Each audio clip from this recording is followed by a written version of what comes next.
to SIP, for example, transcoding gateway that you can have. The rest of this is just web. If you think about the application I just described, a really good web development group can develop that in a couple of weeks. It's literally, this is not hard stuff, right? Generating web pages is not hard stuff. So so what you have is you have a server. Just remember, you have a server that's doing all those web pages, and then when it clicks on actually communicating, it's telling, basically it's selling some JavaScript to the browser and saying, build an IP connection to this gateway. The gateway knows on the other side to build using SIP to build a connection to Bob's device, and now you have a connection running video between the two of them so they can have a video call or an audio call. So, this stuff is not that hard to build and add on. And all of a sudden you're changing your service model of what you're delivering to your customers. You're not delivering phone calls, you're delivering a much higher level of value proposition. So what is it you sell?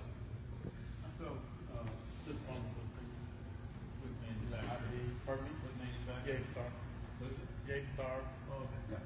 Yeah. So in that case, the thing that's going to be really interesting there is to start looking at WebRTC as a protocol in the endpoints. Because if you look at people like, for example, Cisco is now with their Spark using WebRTC in the endpoints. So it's the idea that there's a SIP phone, but there's also going to be a WebRTC phone that you can now register in WebRTC.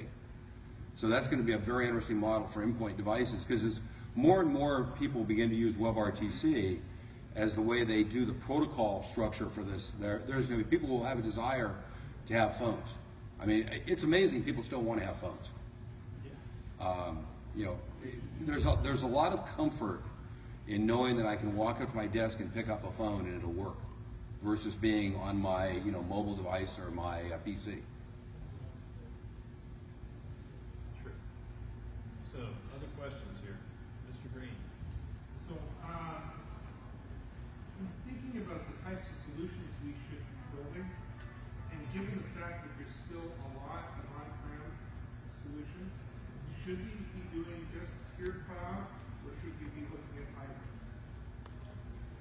Should we be looking at pure cloud solutions or hybrid solutions? Yeah, That's what should you said, we be right? blending prem and cloud, or should we kind of counsel our customers to kind of just move to cloud?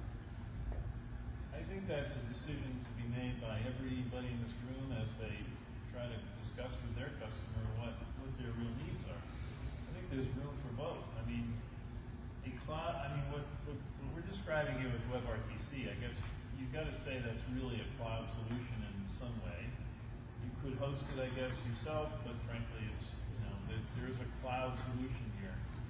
There's a lot of different solutions, but there is something at the premise that should be implemented to make sure that you can do this very successfully with what you have. Sure, there are cloud solutions for collaboration, and they have a place. And yet there are other places where you may want to have control of it for, among other things, security and just basic control of who's doing what for whom. And I think that's one of the things that we're going to talk about security, I guess, in another hour or so. But security is another thing that needs to be considered in all of this. Phil just described one element of security, and that was, sort of taking a picture of the guy on the other end and making sure it was a fellow you really wanted to talk to. But there are other security features that need to be considered for both SIP and for WebRTC as we get into it. And we can talk more about that later. But that is, if you have that concern, we deal with a lot of companies that are trying to be very secure with what they do with SIP for all sorts of different reasons, legal and otherwise. And basically, it comes down to what the customer's requirements really are. And then I suppose it comes down to how big the customer is and whether they have the resources to actually put something on site, or whether they would prefer to buy something that's already in the cloud and therefore they don't have to worry about it, which I think is one of the main reasons people go to the cloud.